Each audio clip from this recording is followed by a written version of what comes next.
Hey everyone, in today's video we are going to electrically restore the power washed Marantz 2230. Now if you haven't seen the previous video, go check that out because I go over everything that's already been done to this receiver. I will put it up there, right? Yeah, right there. That's where it goes. This thing has been power washed, it's been worked on a little bit, it's had some new parts installed, but now it is time to actually go through and replace all of the old capacitors and a few transistors. I just want to give you a brief overview of what's going on inside of here, like what all these boards do. So over here, this is the Auralic Up2 Stream Pro. This is not Marantz. This is something we installed in another video a year or two ago. And what it is it's just a wireless receiver. It connects to the Wi-Fi network and you can stream music direct to the receiver.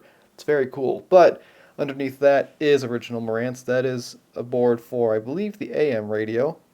And that's got a few capacitors on it, not too many. Underneath here is another tuner board. I think this is stereo separation or MPX. And then these two right here, these are both FM radio boards. Not sure what each one does, but they're both related to the FM radio. This bottom one here is kind of fun to get to, and I say that sarcastically, so I'll show you how I get to that when we get there. Otherwise, we have the power amplifier sections right here. This is your left channel, this is your right channel. Very logical.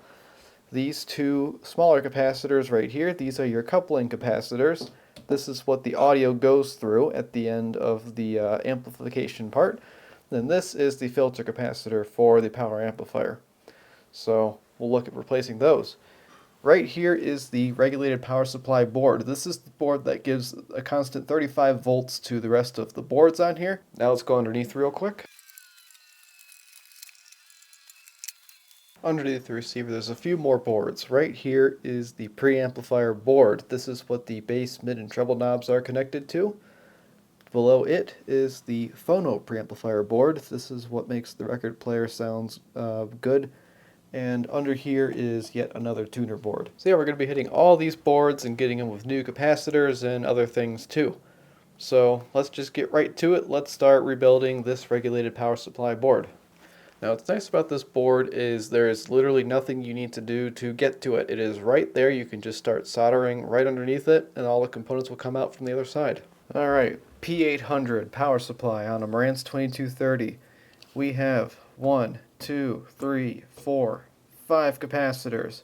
We've got one transistor on the board. There's a TO66 right here. We're not going to touch that one, but we will apply new thermal compound just because we're here. And then I see some potentially Zener diodes, 2 of them. I'll probably replace those because I see those fail fairly often. And if I'm feeling spicy, I'll replace these 2 diodes here between these capacitors. Oh, I'm sorry, there's a third transistor right there. We're not going to touch that one. Anytime I see one of these like metal case transistors, I basically just leave it alone. They're generally quite hardy. I've never seen one in that type of case fail before, but this black one right here, this lunchbox style, H803, it's kind of like a weird rectangle. I don't like those, so I'm going to replace that. Alright, so we've got our replacement parts ready to go right here. For the capacitors, we're using all Nichicom PW series. The 470 is getting upgraded to a 100 volt. Same with the 330s because I have 100 volt replacements and they're actually the same case size as the original, so it'll look a little more stock. The small 470 is getting upgraded to a 25 from a 16, and then the 3.3 is remaining a 50 volt. That lunchbox transistor, that's going to get replaced with a KSC 2383. Looks like I put this in something at one point, so now we can just put it in the 2230. And then diodes. I am feeling spicy, so we're going to replace those 2 with UF 4004s. This is a 1 amp 400 volt to replace a 1 amp 200 volt. The one Zener diode is going to be replaced with a 14.1 1.3 watt. This is replacing a BZ140, which is a 1 watt 14 volt. And then for the other Zener, it's a half watt 7 volt. We have this half watt 7.5 volt. It'll be just fine. So we'll go ahead and do that. Another thing I'm going to do is I'm going to check the value of all the carbon comp resistors that are on this board. A carbon comp resistor is in a like square-ish brown case. So like this one right here. This is carbon comp because you can see it's basically a perfect cylinder. Whereas these other guys, these film guys, they're like kind of like roundy. There's a few carbon comps in here. I've had a few bad experiences with those as I have worked on more things. So it behooves us to check those. And yeah, like I said, it's great working on the P800 board because all you gotta do is put the dang thing on its side, and then you can access all this stuff. Just take your FR300, which I'll put an affiliate link for this in the description. If you don't have one of these and you're doing this kind of work, trust me, it is worth the money. Let's start with C805. And one thing I'll note is that as you do this more, you'll get very good at looking at the bottom of a board and knowing exactly where to put your desoldering tool, or where to start desoldering per se. So here's our first capacitor. This is C805. Whenever you remove a capacitor, always take note on the board of where the positive sign is on the board, because you want to make sure that all the boards are labeled correctly. However the cap is in the receiver, that is the correct orientation. If it's different than the board is wrong. There is one instance of this happening on the Marantz 2230 that I know about, and you'll just have to keep watching to find out where that is. So this is a 16 volt 470. We're going to replace it with a 25 volt 470. So I'm just going to put that right in, making sure that I have the negative end and positive ends oriented correctly. I'll just put that in. I will bend these leads how they were, and that's ready for soldering now. I'm going to wait to solder all of this when I'm finished getting everything in, or if I have like enough loose leads like this around here, maybe I'll just finish the caps and then move on to the other things, because as you can see, it might get a little bit crowded with all those leads hanging around. I only have 2 right now, but you know, it's gonna get crowded. C807 is the small one, so let's get that out. Okay, so we have C807 right here. It is a 50 volt 3.3 microfarad. The board is marked correctly, and we're going to take our new 50 volt 3.3 microfarad, make sure our positive and negative are oriented correctly. And we're just gonna slide that right in. Bend our leads so they're ready for soldering. We'll move on to one of these big boys here, one of these 330 microfarads. Okay, here's one of them. We notice that the board is marked correctly, but now we've exposed something that we should probably take care of. Let me get the other 330 out and I'll show you what I mean. So you'll see this brown yellowish residue on the edges here. That is not leaking electrolyte or anything from the capacitor. That is glue that they used from the factory. So I'll put this down and I'll show you what's going on. Right, and there you see where those 330s used to be. Bunch of nasty glue. Come on, camera. There we are. So how do you get rid of that? Acetone and Q-tips. So what I'm going to do is I'm going to go get some acetone and some Q-tips, and I'm just going to very slowly work away at that. Actually, I'll pull this one next so I have as much room as I can, because you want to have those components out of the way. That's boring, but I'm not going to actually, no, I should record that. Okay, remind me to turn autofocus back on after this.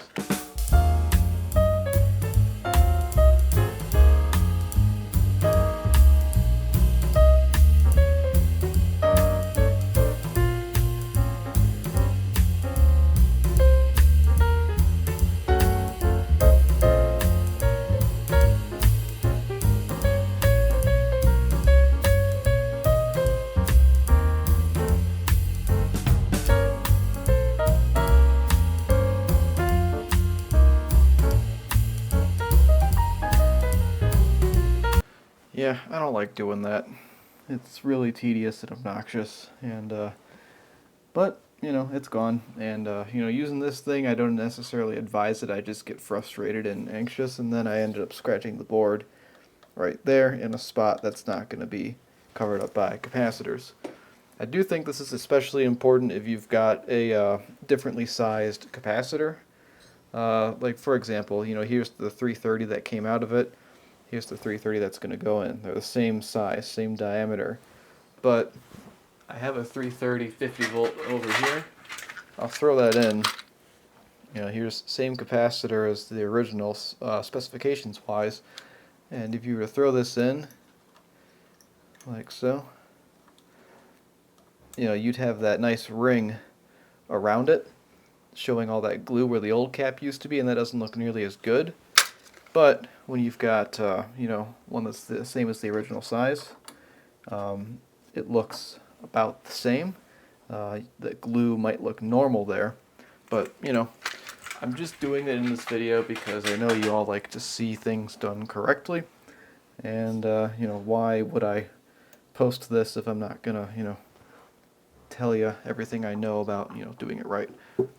Which, by the way, I said I'd remove that. I didn't, because I got too excited to start cleaning that glue. So I will come back later after I've cleaned the rest of this and replaced these caps. And this is me turning autofocus back on. And actually, while we have all this space here, it's so much easier to get to all these components now. Let's just go ahead and replace H803 right here, that transistor, with our KSC 2383. We'll replace the Zehners like we talked about. I'll show you how I do that. And then we'll get these diodes too, because now that we don't have C803 in the way, I can just get my fingies right on there. So for the transistor, what we're doing is we're just checking it for pinout. We're going to check to see if it matches the circuit board, and it does. It was in this orientation where I've got the red lead on what it said was the base, and the DC855 says that is indeed the base, and the emitter is on the end, collector in the middle. Now I don't exactly remember how the, what's the gain on that? 14. Yeah, that's a little low. I think that should be higher. So it's a good thing we're replacing that. Now let's do the same thing on here. Let's see where the base collector and emitter are on this guy. And I always try to hook up the leads in order, red, green, blue. And if you can't remember that, well, that's the order they are in the color. Oop, wrong button. The color spectrum, the rainbow. BCE. So same thing. We'll make sure we put it in. Yeah, 214. That's going to be a little nicer for us. So I'm going to throw that in right now. And yeah, just briefly, this is what I'm talking about. We have the BCE markings on the board where this transistor is, so we make sure we have our base collector and emitter in the correct position. Otherwise, bad things will happen and it'll start on fire and everything will be terrible. Just kidding, but you'll be chasing your tail trying to figure out why the heck it's not working because you didn't put your transistor in correctly. We've got H807 here, the 7 volt half watt Zener diode. So that means we're going to replace it with this 7.5 volt. There's your part number. And we'll just get one out of the bag. Here it is. What we're going to do is we're going to make sure we have it in the same orientation. See that black ring? There's a black ring on here too. That's where it's going to line up with the little flat part of the diode symbol on the circuit board. We're going to take off these little insulator guys, and we're going to put them right on the new component, like so. And that way, when it goes back in, it looks OEM. It looks like you were never even there. I always like to leave just like a tiny bit up here, because if you're a technician, you're trying to diagnose and something is wrong, you can check voltage at this component from the top of the board if you leave just a little bit open there. So we'll keep that in mind when we go throw it back in the board. And then, yeah, we're back in the board. We're just gonna bend the lead like that, bend the lead like this, and see, this is what I mean about getting a little crowded here. Like this lead bent is right where that needs to go. And another note, since this is an old piece of equipment, it was built using hand soldering techniques. That's why all these leads are bent on the circuit board. You can see the direction in which the engineers wanted you to bend them. So we're bending it toward the main solder pad right here, right? So like if I were to go like this, yeah, it'll work, but it's kind of a no-no. You want to make sure you bend like that. And that is how we're going to do all of the diodes. So I think I'm going to come back after I've done a bit of work now. Okay, we are all done soldering and trimming our leads back. So that's how that looks now. Again, I try to make it look like I was never here, but I'm not perfect at this, and very few people are. So like right there, I could probably flow that a little better, but whatever. That's so much solder, it really doesn't even matter. Let's look at the other side. So I'm looking at this for the first time here. things I like to pay attention to when I'm doing this. You know, obviously double check your work, make sure that, like, you know, see this diode sign right here on the board. I knew that was correct, and I see the black ring lined up with the flat spot on the diode symbol right there. I know that's right. We know we checked this. We see the positive end of each capacitor is going to the positive marking on the board, which we noted on the board. All the markings are correct. And we also notice that these capacitors are perfectly straight. This one right here, it's a little bit crooked. I don't know if you can tell from your angle, but it could be a little bit more flat. And this one could also. So I actually might go under. I might flow this negative joint and this negative joint and just kind of push them down so they sit perfectly flat on the board, and that way it looks clean. So last thing we need to do other than that is we need to check the carbon comp resistors, make sure they're okay, and then we need to redo the thermal compound on our TO66 transistor right here. Alright, so got our fluke, set it to Ohms's law, and there we go. It's working-ish. So R807, I have the service manual next to me. R807 is supposed to be 3.9K. So let's go right there and see if it's 3.9K. That is 4K. I think, and is that 10%? Yeah, 10% of 3.9 is going to be 0.4. So if we were at 4.3 or 4.4, I'd be a little concerned. But we are around the 3K we're supposed to be around. Next one I see is R803. Maybe you can see that, maybe you can't, but it's in there. R803 is supposed to be 3.3K. So let's take a look and see if we have 3.3K. 2.9 and rising, so we're going across something. We may, if we wait here long enough, we might see 3.3. If we wanted the right value, we would pull one leg of this and make sure it's actually 3K. R804, what's that supposed to be? That's supposed to be 10 ohms. What do we have for R804? 10 ohms, exactly. So that one stays. Those are the only carbon comp resistors, those three, that I see on this board. So, you know, just for fun, I will go ahead and pull one leg of R803, but I'm pretty sure it's going to be just fine. I'm really not that worried. Alright, you may notice I went through and straightened these guys, and yep, there, perfectly straight. And what was it? R803 measured at 3.2K, which is well within specs, so we're going to be just fine there. Now it's time to service H801, the TO66 case style transistor. It is mounted to the chassis, and the chassis is the heatsink. So this is very easy. All we're doing is we're just taking it out. This only goes back in one way. We're just going to, I think I'm going to reuse this because TO66 insulators are kind of hard to find.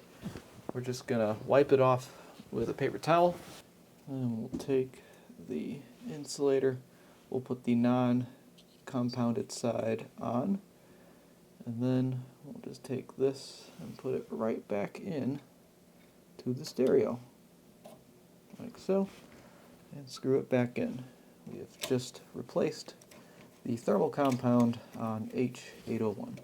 So now that we've done a lot of work on the power supply board, we are going to test the receiver with the dim bulb tester and make sure that we don't have any ugly shorts or exploding capacitors.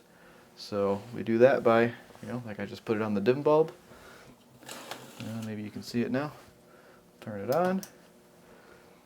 We see that everything appears to be just fine. And the way we're going to know if this is just fine is if we check for 35 volts at the power supply. So the way we do that per the service manual is we are going to adjust this trimming resistor that you saw. It's the only trimming resistor on the whole thing. We're going to take the black lead, we're going to put it to ground, which is, you know, anywhere. Then we're going to take the red lead, we're going to attach it to, what do they say, J808, which is the pin closest to that trimming resistor, or potentiometer, I guess. Set it to volts DC, and we see we're at 37. But don't forget, we're on the dim bulb. We need to take it off of the dim bulb and adjust it on wall power. So now that we've done that, we see that we're getting about 37 still. Let's wait for that to stabilize. And then we're going to take a little screwdriver. The service manual says it wants 35.6 volts. So we'll turn that down and we will get 35.6 volts. And that there is how you rebuild a power supply on a Marantz 2230. Oh, sorry, you couldn't see the thing. There you go. And of course, we'll still make sure everything is actually working. We will go ahead and connect some speakers. I do hear a slight AC hum that was not there before, and that is likely due to the fact that the bottom cover is not attached right now. Let's go ahead and switch to FM and see if we get sound. And we do. So we see that everything is still working. Let's go ahead and put the cover on and just see if we get rid of that AC hum we're hearing. And yes, that AC hum is now gone now that the bottom cover is on. And there it is again. See?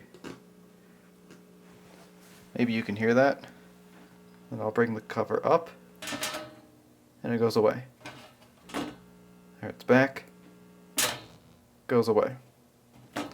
So if you ever hear that when you're working on stuff, don't be alarmed.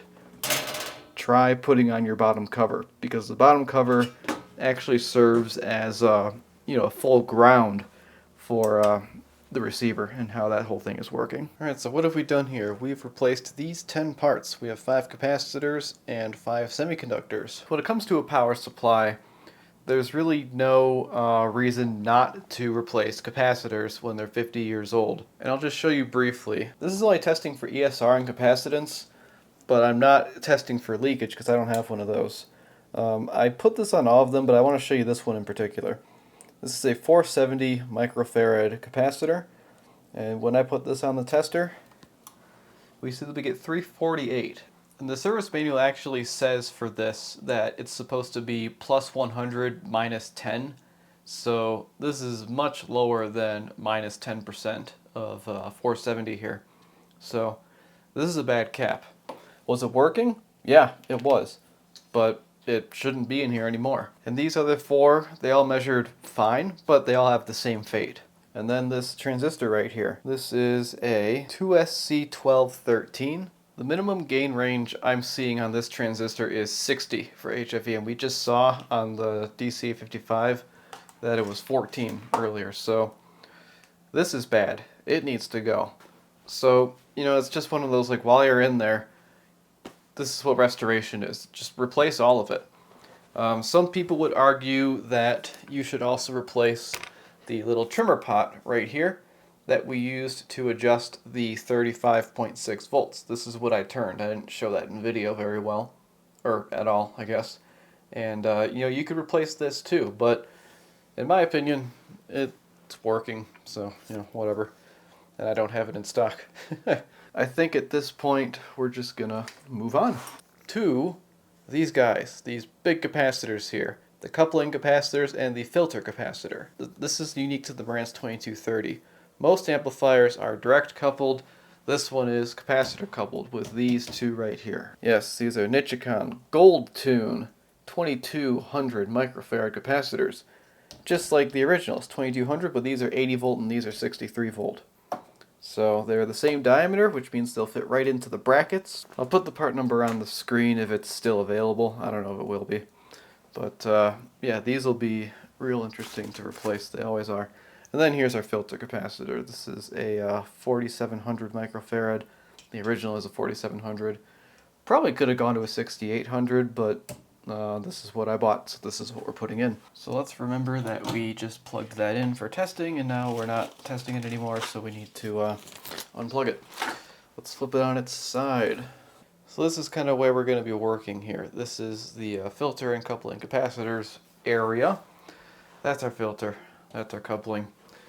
Before I get my fingers so close, I don't think there's going to be any charge, but we should always just check with our multimeter, set it to DC, and see is there any voltage on that capacitor before we start touching it? And the answer is no. There are no volts on either of these capacitors. They're all 0, which is exactly what we want. And just for funsies, let's test them. Let's see what this thing says. Okay, so our filter capacitor is at 5400. And then our coupling capacitors. What do we have here?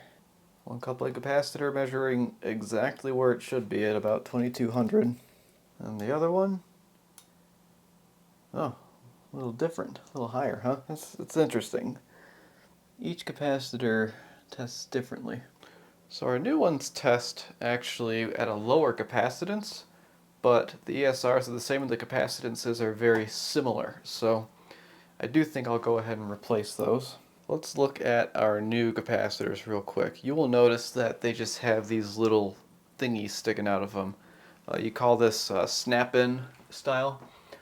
If they had solder lug style, that'd be great, but they don't. So what I have here is just some ring terminals that I bought one time. It looks like I'm starting to get a little low.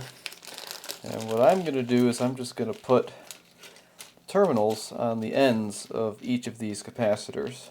I'm going to crimp them on and then I'm going to solder them on so they're very reliable. And then what that's going to allow us to do is it's going to allow us to run a wire right through just as if it were a solder lug type connection like on the originals.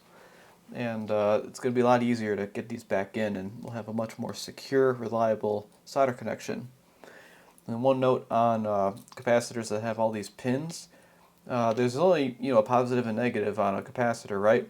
The negative is right here. It's noted by this little negative sign. But then the others have this 1, 2, 3, and 4 on there. Number 1 is actually your positive lead. 2, 3, and 4, they're just dummy connections. Like nothing is going on there. It's literally for mounting in the circuit board more easily. So like, I'll just show you, for example. I've got this connected to, negative and 2. It's monitoring, but there is no component. Put it to 3. Open circuit, so, it picked up a little something, but, that's not how you connect to the capacitor. Number 4, nothing. But number 1, now we've actually got our capacitor. So what I'm going to do is I'm going to go on 2, 3, and 4, and I'm just going to snip them right off, because we don't need them. And I'm going to make sure I snip the correct ones.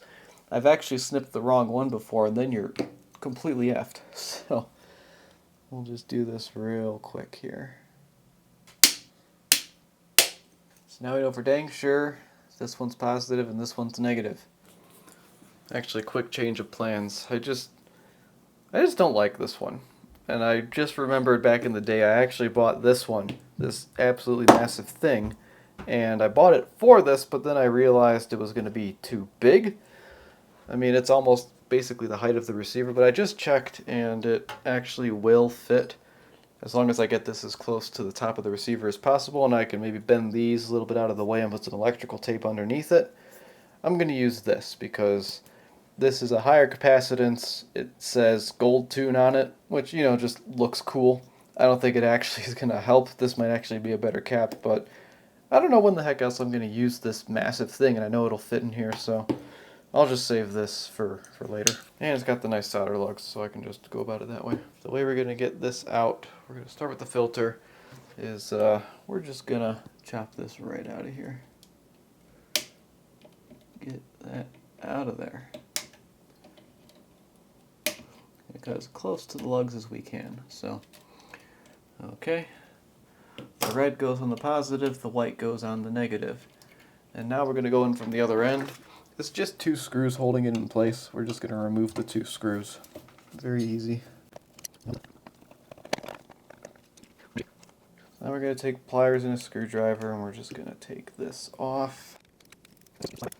We have the negative on this one right here, so let's just kind of put these on in a similar way, so maybe we don't have to do too much adjusting once we're back in the receiver. Yeah, like this, and then like this. So, slide that down. We're going to have to be careful with how we had set the height inside of the receiver here. And you see how much further that's sitting down than the old one. So now that I like that, I'm going to tighten this back up with the new cap.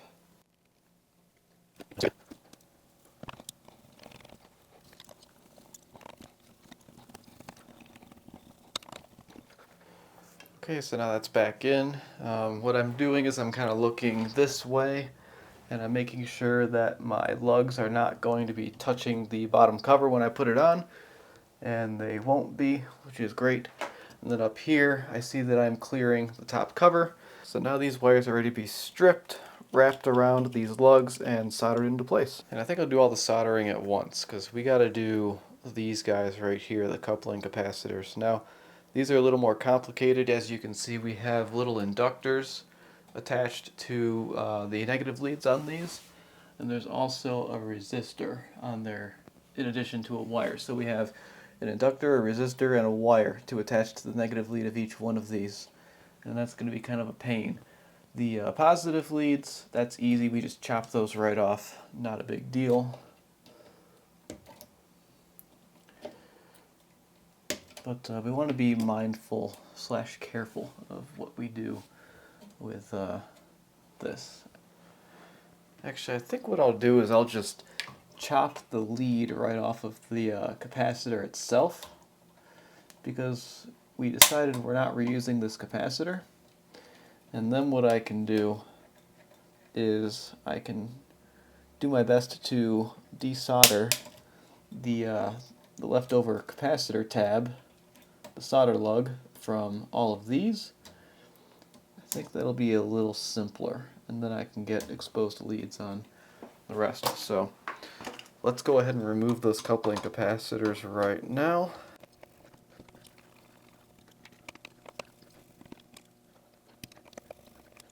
Alright, there they are, right there. So like I had mentioned, we still need to put these little lugs on here. So let's just get them ready. Or not lugs, ring terminals. We're creating lugs. If you don't have one of these, you can just get it with pliers. It's not that big of a deal because we're just going to go over it with solder anyways. Okay, so there's that there, on there.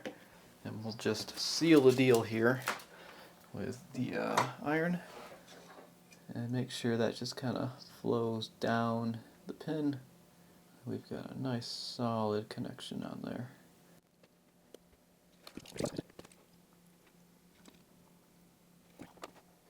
So there's that.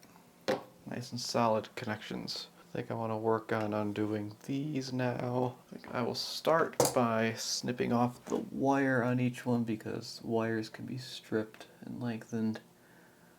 Components, not so much.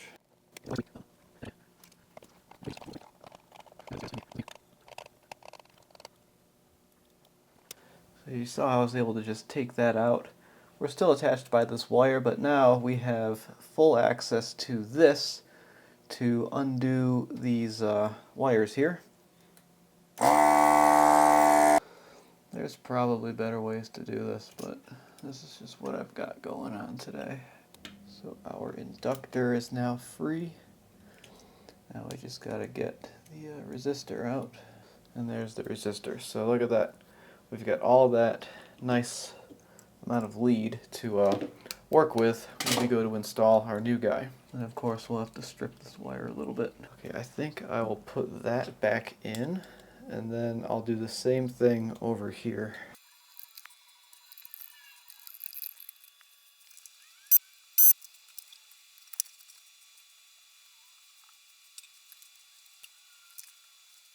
Okay, and there's that one. And both resistors check out around 2 ohms, so we're in great shape there. Okay, now what I'll do is I'll strip all the wires.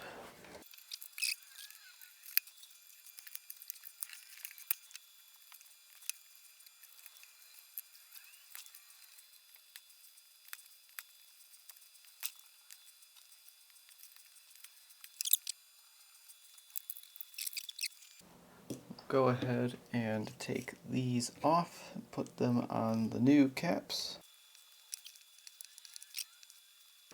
And you want to make sure you get these the same height, because it won't look very good in the receiver if they're not the same height.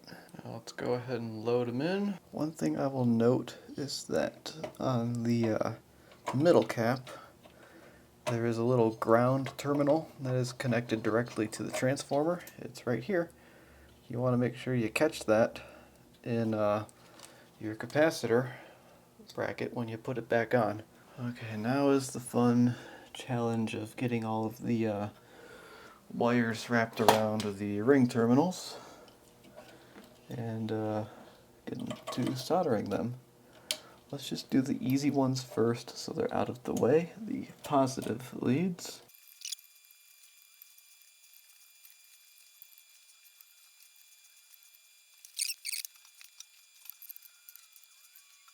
Okay, so you can see I installed these, kind of wrapped them around the terminals with them still loose. I'll go ahead and solder, and then I'll reattach these because when I can have them out of the way more like this, and you know these are very bendy, they're very forgiving. I'll be able to bend them so they can be mounted back to the chassis. So I think I'll take my first stab at trying to get the solder on there.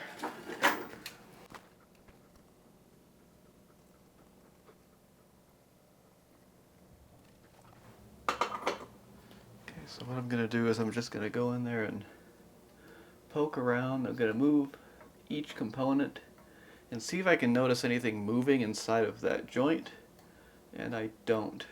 So this one got soldered too. Got one little strand of wire right there. Maybe I can get that wrapped around with a little more solder. But yeah, this one's coming together nicely. Okay, that's in, so then I can just probably bend down here a little bit even, and go right back up to where it used to be.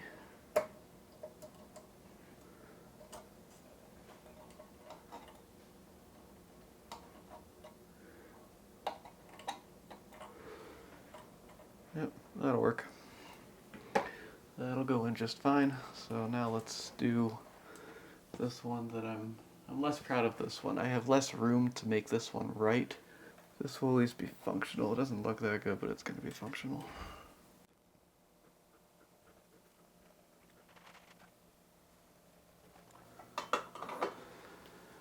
Okay, again, moving them around, testing to make sure the wires are actually soldered to the lugs. Great, now let's wrap all these around the filter capacitor.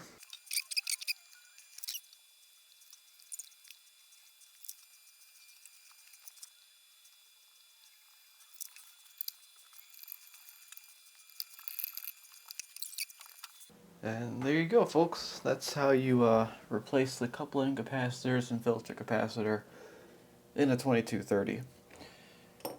This is probably the worst part of the entire restoration. This is, like I said, it's absolute pain in the butt. It's not easy. It's not really that fun. If you don't have to do it, I recommend you don't do it. I'm gonna flip the receiver over and redo these two real quick because, you know, gravity goes this way. I want to get solder on these ends, whereas over here the terminals were facing vertically. And then we'll power this on and try it out. That's not a very good connection right there. That has room for improvement, so let's make that better.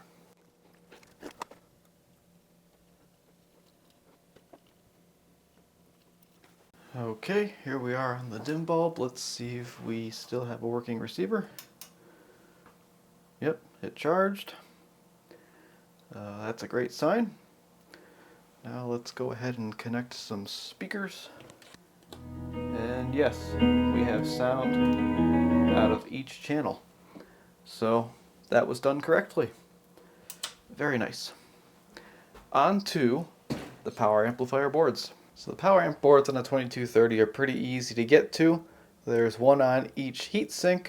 I'm only going to talk about one of them because they are identical, and I will just know that I'm going to do what I do this one, I'm going to do this one. We're going to do this one in the video because it's easier to see it. Over here we've got all this stuff in the way, so we're just going to Look at this one. On this board we're going to be looking at replacing the capacitors, and we're going to be doing the thermal compound on the output transistors as well. I don't know which lighting is better, but this is better for me, so this is how it's going to be.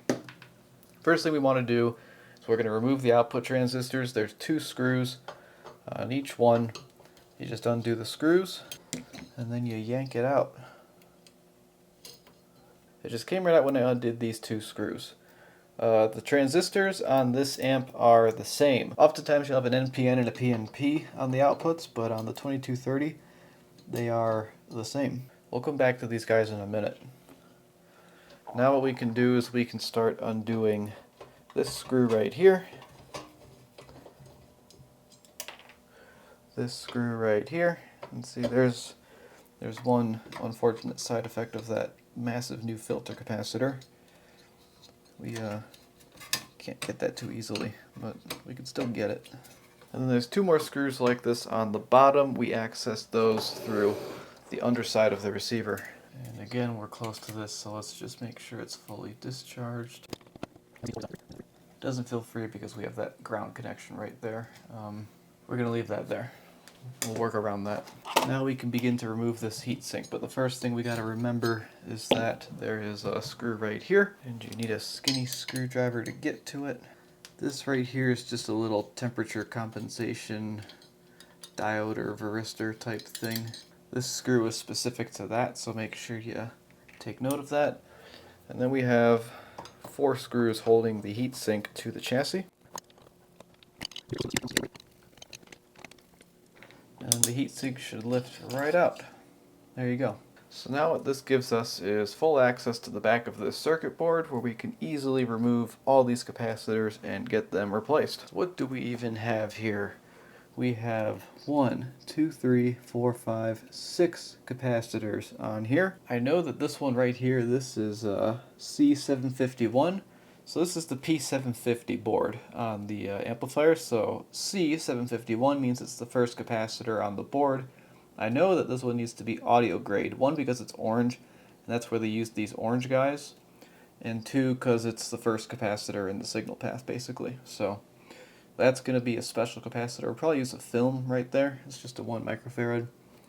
And then these guys around here I think are mostly for filtering power. We will check the schematic to make sure that that is correct. But it looks like right there we're going to need a film style 1 microfarad. So that's going to be one of these. This is a WIMA, W-I-M-A, 1 microfarad 63 volt capacitor. That'll take the place of the orange one. And these are probably just going to be Nichicon PWs. As you can see, we've still got the glue on these guys and these guys, so we'll take some acetone and clean it up, especially since the replacements that I have, well, they're way smaller than what's on there. So it's definitely going to be noticeable if we keep that glue there.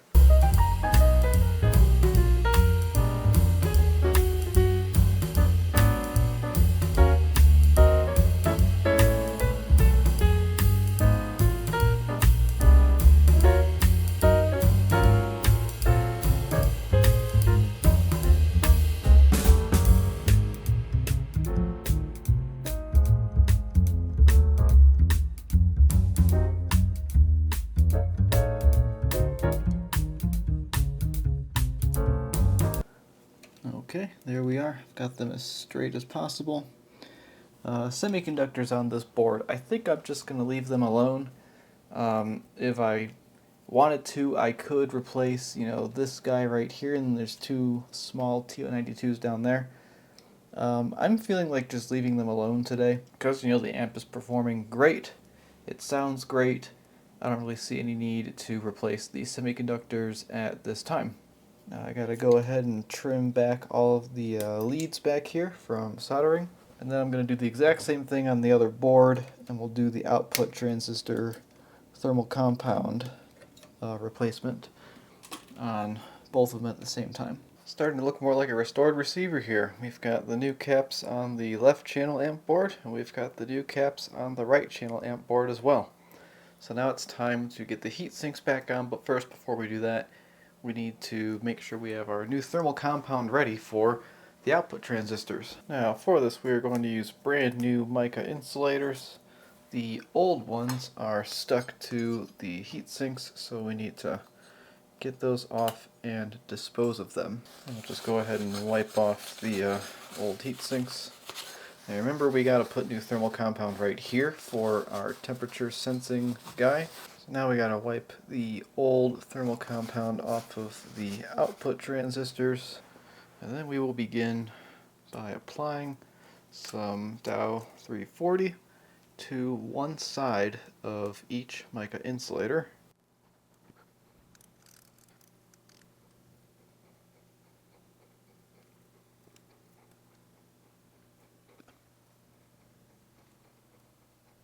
Next, we will apply a similarly thin, small amount to the back of each output transistor, while making sure we do not get any thermal compound on the pins.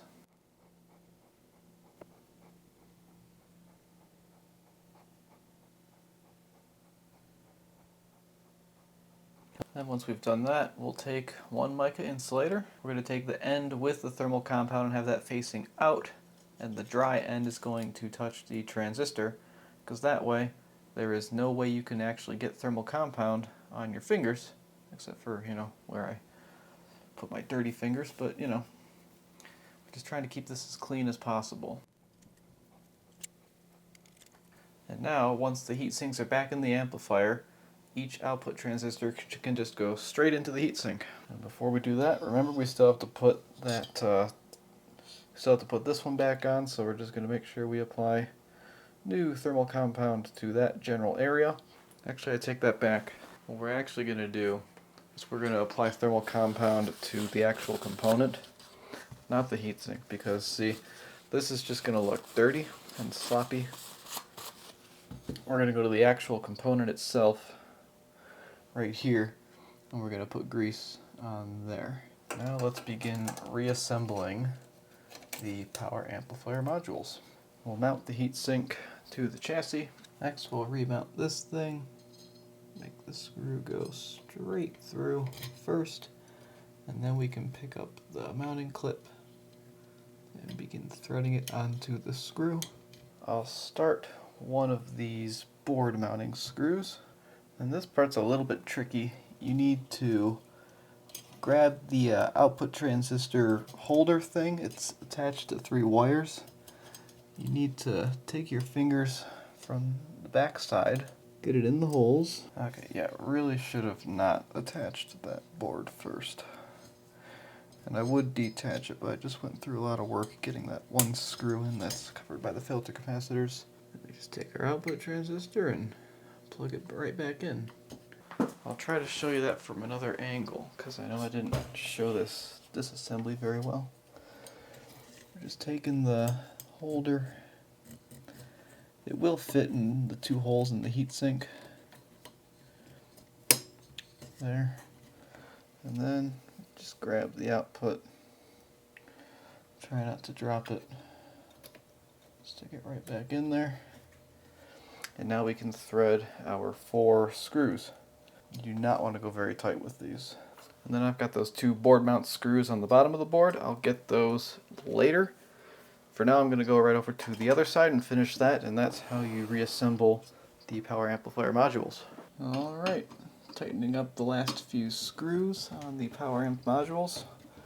I will say it's very important you don't tighten any one of these screws until they're all threaded, because they're very difficult to thread, especially if one of them's tightened, because you can't move the board around to get it centered with the standoff there.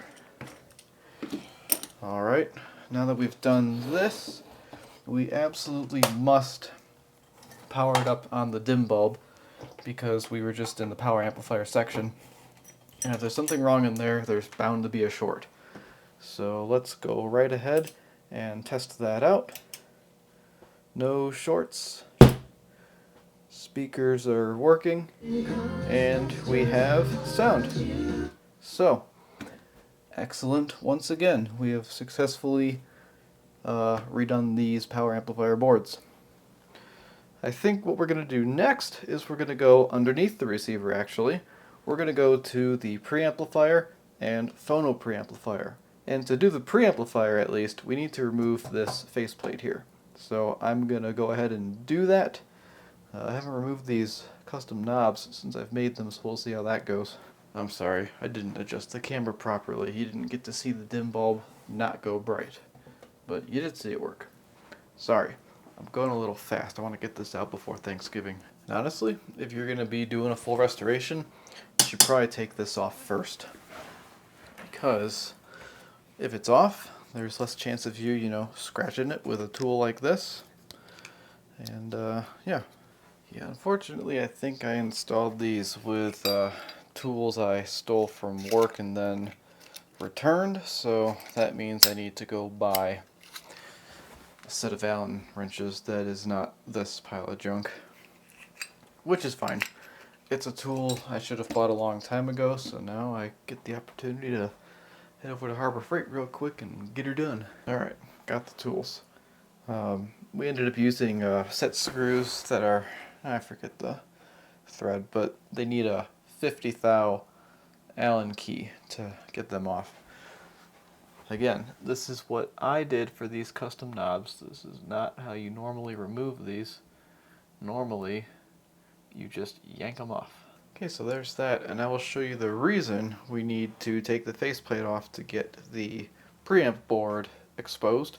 It's that these knobs, the bass, mid, and treble knobs, they are in the way of the board when it comes to removal. So what we have to do is take a deep socket.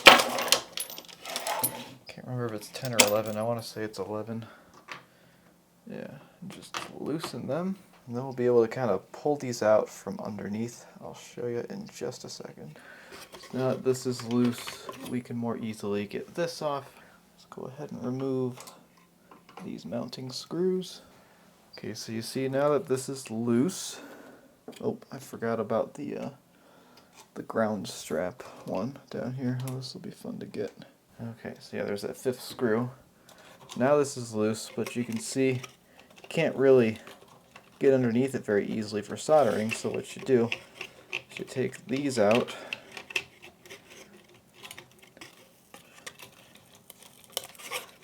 And suddenly, voila, this whole thing just kind of floats around and you can very easily get right to it.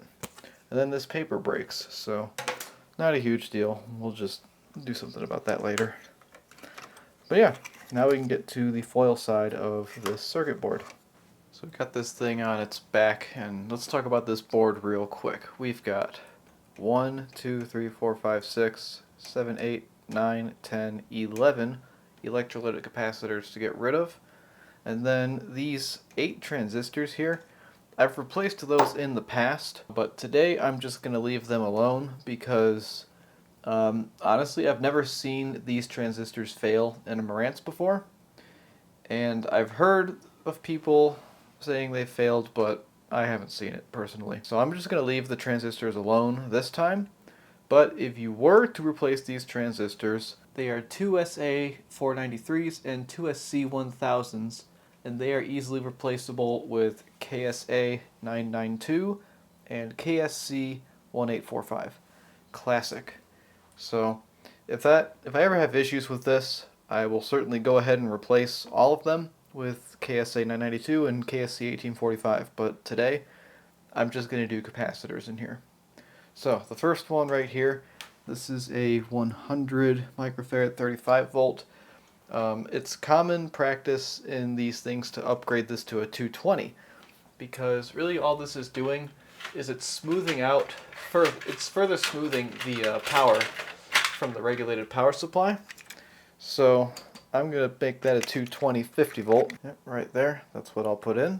These guys back here, I believe they're 10 microfarad. Yeah, they're 10 microfarad 35 volt. I'll go right ahead and replace those with a Nichicon PW 10 microfarad 50 volt. Now here's where it gets fun. We have a series of 1 microfarad and 3.3 microfarad fancy Elna capacitors right here. What a lot of people will do is they'll replace these with film capacitors. I would do that today if I had enough film capacitors to do this, but I don't. And yeah, before I start recapping, I just want to point out that these two guys right here, these are related to power, so they don't need to be an audio grade.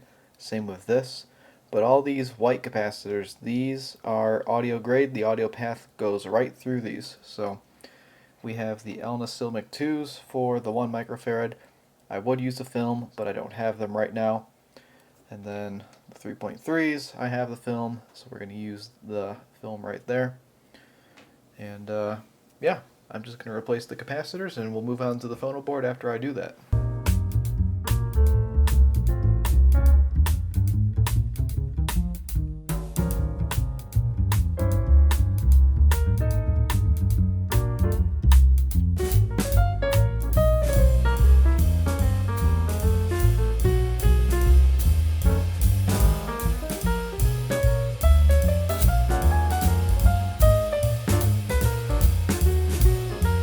There you have her.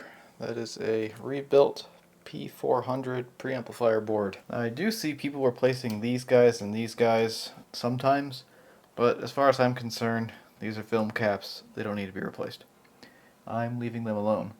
So now that this is done, let's move on to P700 phono preamplifier board. To get to this, we're just gonna unscrew the mounting screws. This one, we've got a nice axial capacitor here. You can replace this with a radial capacitor, like a regular one that we all know and love.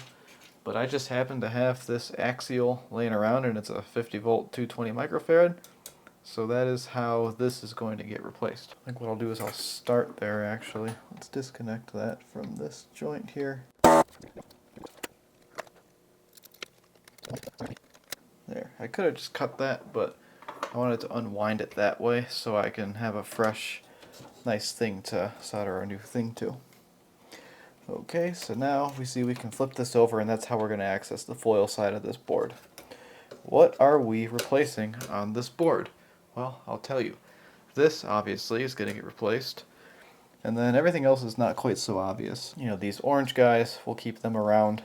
But then we have these guys right here. We haven't seen these yet. These are tantalum capacitors. These are to be replaced with audio grade electrolytics. They are 22 microfarad, it looks like. So we will pull those out and get some audio grade 22s in there. And then these guys right here, these are what you call epoxy diodes. These need to be replaced with modern style diodes. And then right in here too, there's another one. I don't know how well you can see that, but this is, I think they call it a varistor. What we're going to do here is we're just going to put two 1N4148 diodes in series to replace that.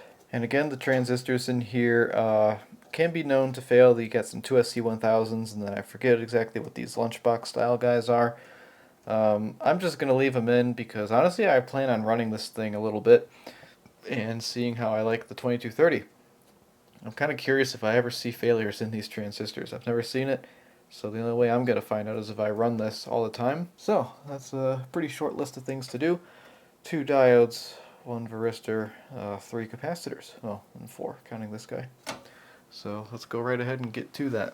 I forgot to hit record. I already started going, but I don't remember if I mentioned, if you're going to replace these 6 transistors, the PNPs are replaced with KSC 992, and the NPNs are replaced with KSC 1845, just like on the preamp board.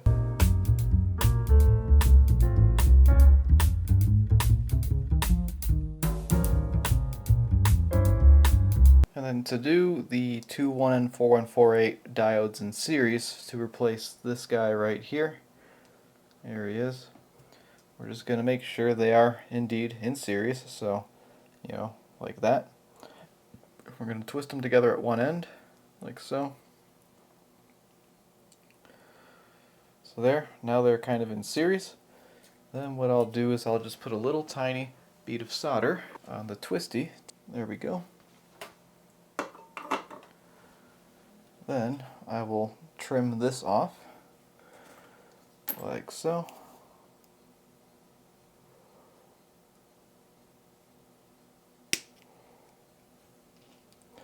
And there, 2 1N4148 diodes in series. And we just populate the board like we would anything else. Of course, we got to get our little rubber guys off of the old component, slide them onto the new component, and now we can make our way into the board.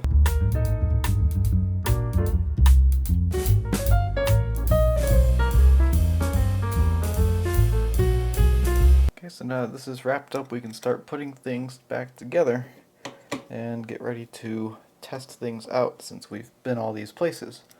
But before we do that, we are going to clean the controls.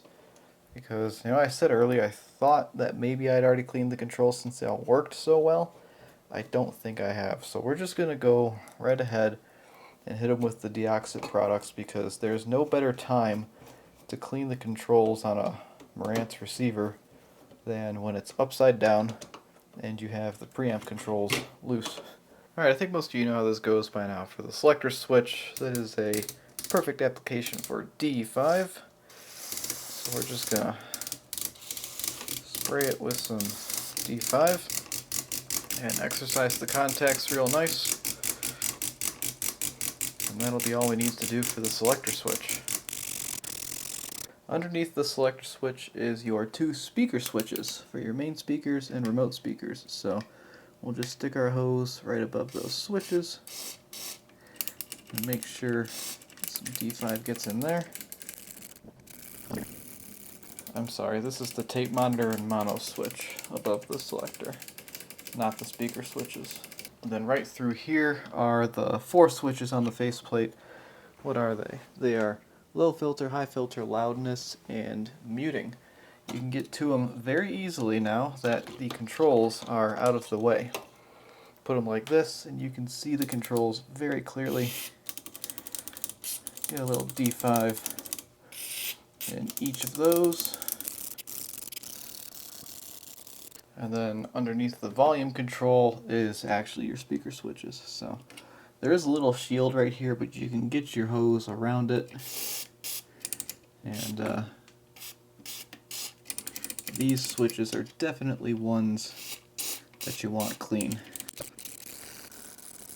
That's everything that D5 gets. Now we got to use F5 for our potentiometers. So here's our volume control. We heard it was working not great in the previous video, so let's just go right ahead and get some F5 right in there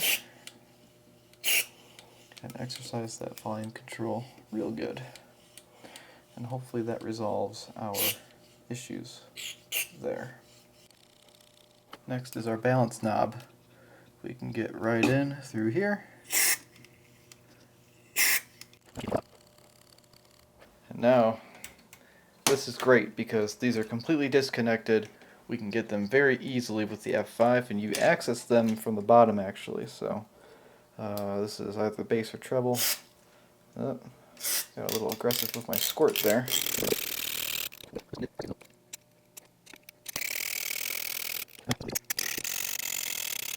Okay, and that's how you clean the controls on a 2230. We do have the power switch over here. I think what I'll do is I'll put this all back together, then I'm going to replace the power switch, and then we're going to turn this on and actually test it to make sure everything's okay. So we'll slide our controls back in. We'll put the preamp board back on its standoffs, and we'll definitely not forget this little ground connection right here that has its own special screw.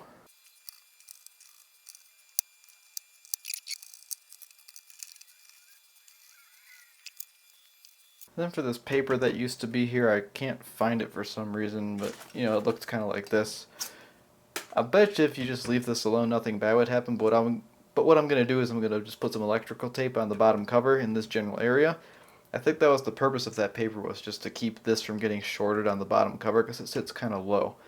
So we'll just make sure the bottom cover is insulated in that place. Okay, power switch replacement. The power switches on these receivers are notoriously awful. They fail. Oh, here's that paper. They fail, and you don't want that. So what you do to replace the power switch is you actually remove part of the chassis. And this is easy for us because our tuner string is non-existent. So I don't have to worry about securing my tuner string. But if you're doing this with a intact tuner string, then you must worry about that.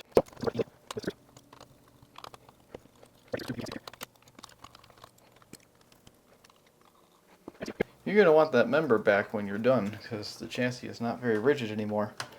Okay, now the power switch is held in with two screws, and let's kind of bring this around here.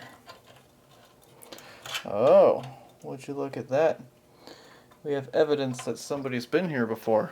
What we can do is we can kind of pull back this little wire way thing here. It kind of keeps the wires together. And there, see, we just kind of pulled that out. And here's wire. So, this is very interesting. Why is it like that? It appears to be soldered in, but not very well. I don't know why there's electrical tape there, but, you know, yeah, that's how reliable that was. I'll just rip it right out. Okay, lovely. So here is our new power switch. This is a discontinued part. You cannot get them anymore, but I've got a whole bunch. So, what we'd like to do with these is add something called a snubber capacitor. Now what that does is it basically just prevents arcing within the switch when you turn it on. And you see this on some Marantz models, not all of them, but you know, for this one, I'm going to add one anyways because it's easy and I know how to. And we're going to use this guy right here. This is from a very special viewer. Thanks, Bill. Miss you. And we're going to put it across the switch here. So I'll kind of put it in like this. We're going to have this kind of tucked in along the side of the switch here. And then on the other side of the switch, we will have our wires come in. And then we'll bring these leads across and have them go be kind of like this. So this is basically what it's going to look like at the end. I'm not sure it matters which wire goes where. So, I mean, you can plug this in either way.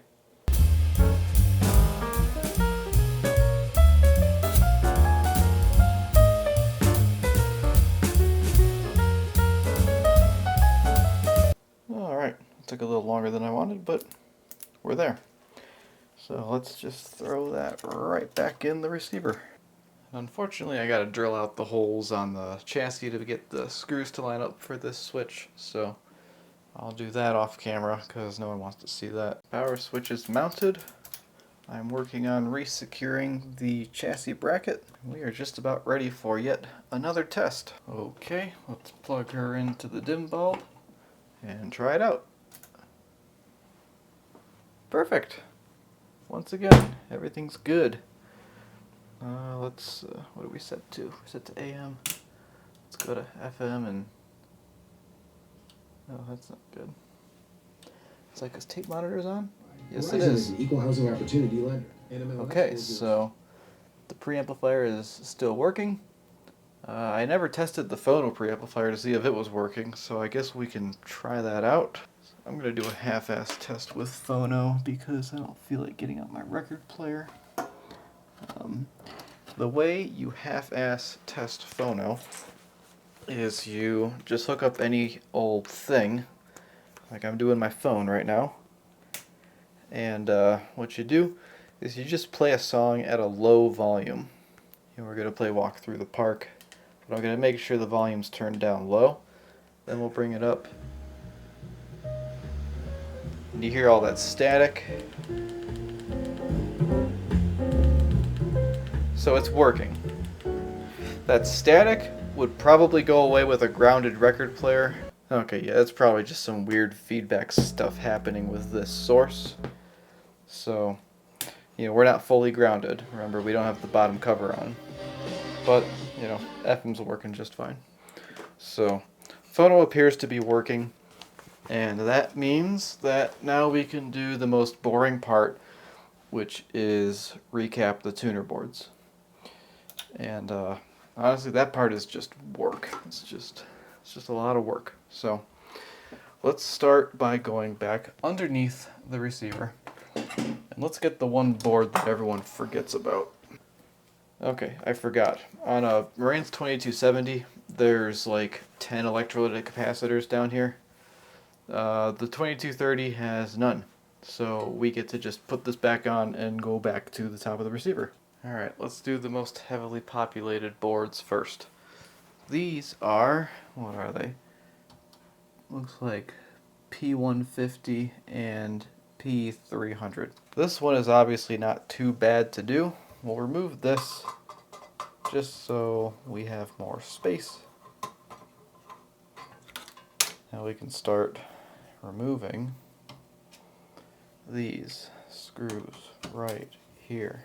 Now our key to success with this board is going to be removing some of the wires that are attached to it, because as you can see we're a little bit limited in how we can move this thing right now. I'm going to detach these black and white wires right here. Going at it like this, and then we can kind of slide it on up.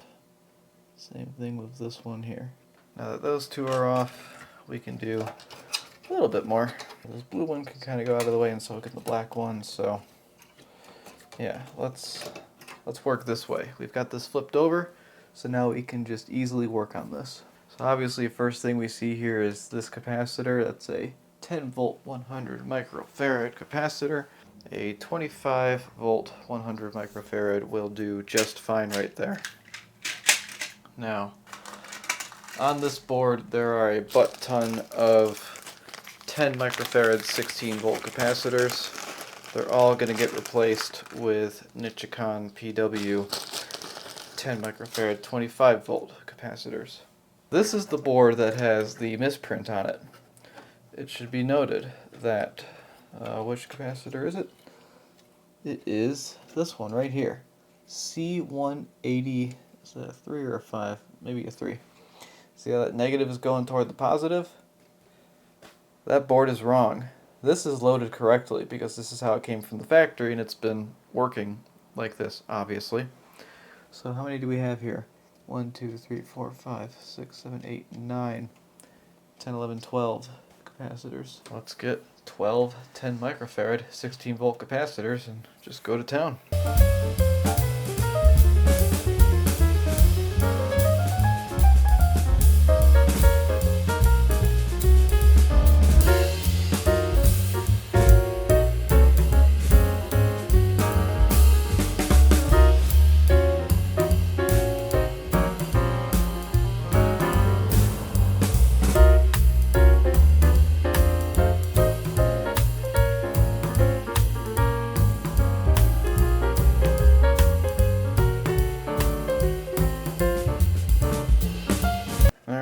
That's a recapped P150. Hopefully I did that all correctly. I went a little fast. Now we need to get down to P300, and that is always an adventure. So first thing we need to do is remove these brackets that hold P150 up. This one stays in the unit because it's got this orange wire going through it, unless we end up removing that orange wire.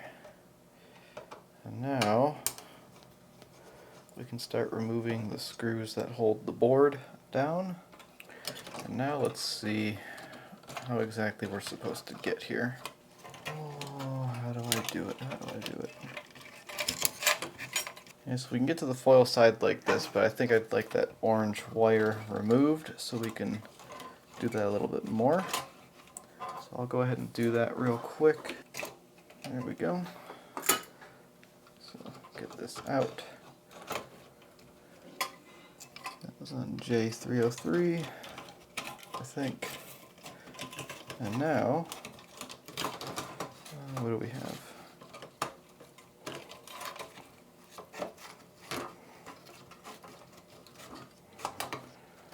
There. There's probably another wire or two we could remove to make this easier, like this one.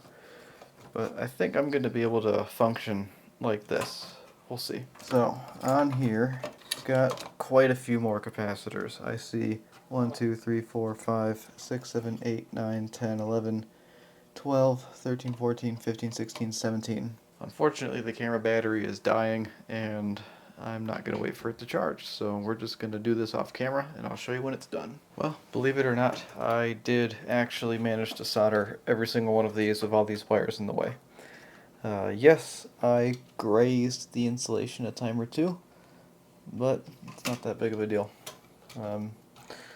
Here is the finished product.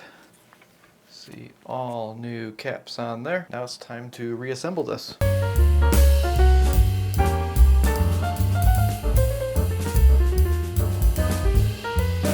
Alright, we just just did a lot of work on those two boards, so I think it'd be a good idea to test out the tuner and see if it still works. So let's try that out right now.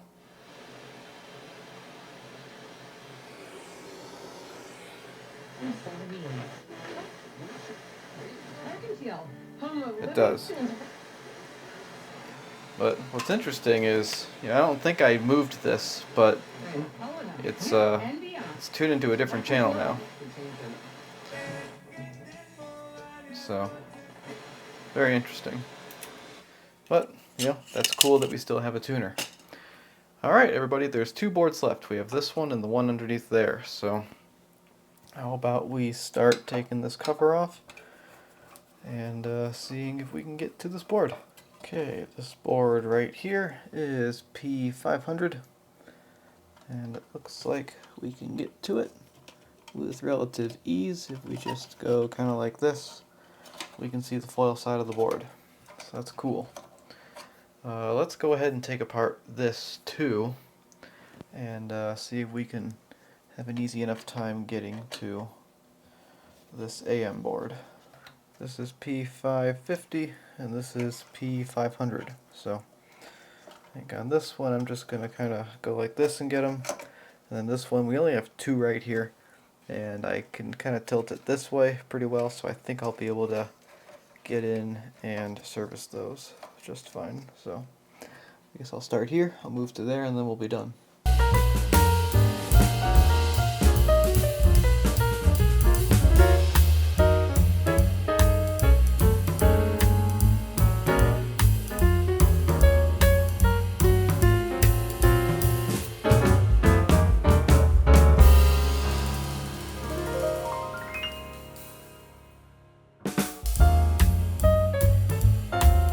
Actually, I lied. We still have one more. It's right there. Let's get that real quick.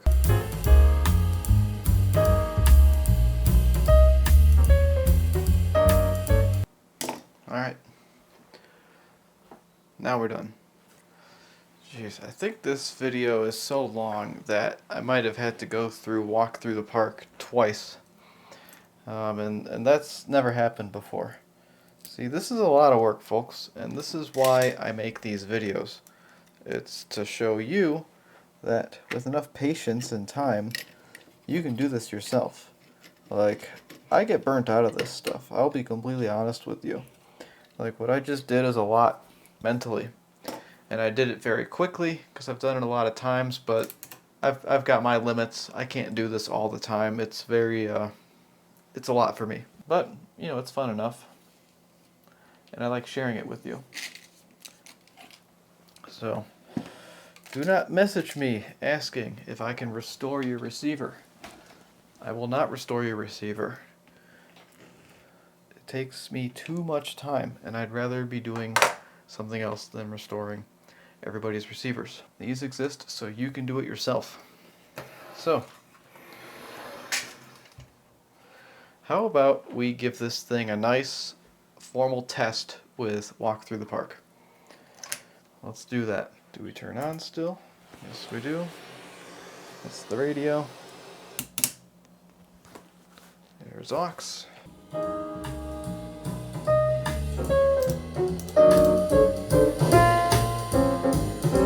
And there it is. So there it is, a fully electrically restored Marantz 2230. That's about everything that goes into it, all the capacitors that need to be changed, and all the everything else that I did, and you saw it. So, yeah. I think I'm going to end it right here. There's still a lot more we have to do. There's still a few pieces we need to get for this receiver, like the bezel for the faceplate, and we need to set the amplifier's bias, and on this amplifier you get to I forget what it's called, but there's no DC offset on this, there's something else. We're also going to need to do an FM alignment, because every time I recap a Marantz like this, the FM tuner always seems to not want to work as well as it used to. So for the first time I'm going to align a Marantz tuner. That'll be great to see in the next video. And yeah, I just want to get this out for you all on Thanksgiving Day. That's it for this video. Thank you so much for watching. Hope you look forward to seeing this thing get buttoned up. Whether that's the next video or the Pioneer SX750, I'm not really sure. But we'll see. Okay, I'll see you in the next one.